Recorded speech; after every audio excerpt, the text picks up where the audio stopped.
ជុំរិសុពុកម៉ែបងប្អូនថ្ងៃនេះយើងធ្វើមុខម្ហូបស្ងោរឆ្អឹងជំនីជ្រូកជាមួយនឹងស្ពៃនិងផ្ទីធម្មជាតិផងដែរជាដំបូងគឺយើងត្រូវយកសាច់ជ្រូកហាន់ជាកង់និងមានត្រីចិញ្ច្រាំខ្ញុំមកច្រាំចិញ្ច្រាំលាយជាមួយនឹងសាច់ជ្រូកតែម្ដងបងប្អូនបន្ទាប់មកយើងយកផ្ទីរបស់យើងទៅលាងទឹកឲ្យស្អាតផងដែរហើយនឹងស្ពៃមួយចំនួនផងសម្រាប់បន្លែស្ពៃនិងបន្លែផ្ទីនឹងគឺសិតសឹងតែជាបន្លែធម្មជាតិទាំងអស់ពីព្រោះឲ្យខ្ញុំបានទិញពីយាយផ្ទាល់ដៃគាត់មកលក់នៅផ្សារក៏លក់តែបន្តិចឯងបងប្អូនប៉ុន្តែផ្ទីនឹងគឺឃើញអត់ធំពេកទេផ្ទីធម្មជាតិគឺមានលក្ខណៈបែបហ្នឹងបងប្អូនហើយសម្រាប់ពីបន្លែពណ៌ខៀវនោះគឺយើងបរិភោគទៅគឺធានាសុខភាពរបស់យើងធ្វើសុខភាពយើងរឹងមាំមិនប៉ះពាល់ដល់សុខភាពអ្វីទេព្រោះវាជាបន្លែសម្រាប់បន្លែអត់មានជាតិគីមីចឹងណាបងប្អូនបន្ទាប់មកយើងលាងផ្ទីលាងឲ្យស្អាតអស់ហើយគឺយើងទៅបង្កាត់ភ្លើងដើម្បីស្ងោរឲ្យប្រហិតត្រីនិងឆ្អឹងជំនីជ្រូកនឹងឯងបងប្អូនចាបងប្អូនដឹងស្រាប់ហើយថាបន្លែពណ៌បៃតងគឺទ្រង់សុខភាពជួយឲ្យសុខភាពយើងល្អរឹងមាំមិនថាជាផ្ទីស្ពៃកញ្ញាញ់ឬក៏ស្លឹកបាសស្លឹកងប់អីទេបងប្អូនគឺជួយសុខភាពរបស់យើងបានច្រើនណាស់ជាពិសេសគឺផ្ទីវាពូជនឹងឯងដែលខ្ញុំទិញពីផ្សារនោះគឺធម្មជាតិពិតហ្មងហើយអាចជួយបង្កើតក្របឈាមក្រហមរបស់យើងផងដែរបន្ទាប់មកទៀតខ្ញុំមកបានដាក់ដាំទឹកឲ្យពុះខ្ញុំបានបង់ខ្ទឹមស្ករប៊ីចេងអំបិលបន្តិចរ៉ូឌីហើយនឹងខ្ញុំថែមទឹកត្រីផងដែរ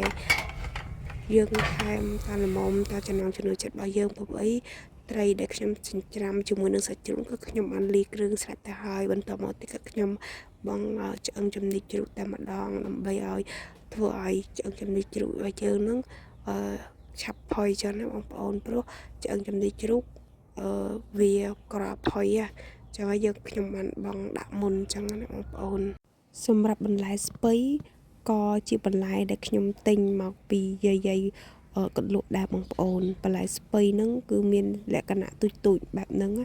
យើងមើលបន្លែមើលថាធម្មជាតិយើងមើលស្ពៃណាដែលមានមើលទៅតូចហើយអត់សូវលូតលាស់ល្អទេប៉ុន្តែយើងមើលទៅស្ទាបមើលទៅវាទុនចឹងណាបន្ទាប់ពីទឹកពុះហើយក៏ខ្ញុំមកបានបងប្រហិតត្រីនៅក្នុង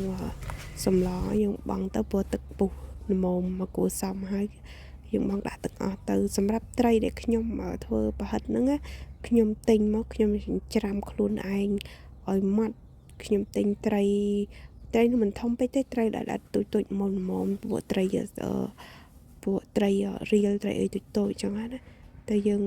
ច្រាំលាយជាមួយសាច់ជ្រូកទៅក៏យើងបងដាក់សឡទៅពីទឹកពុះចឹងណាហើយដែលខ្ញុំចាំត្រីខ្លួនឯងនេះគឺត្រីឆ្អឹងត្រីក៏ជំនួយដល់ឆ្អឹងរបស់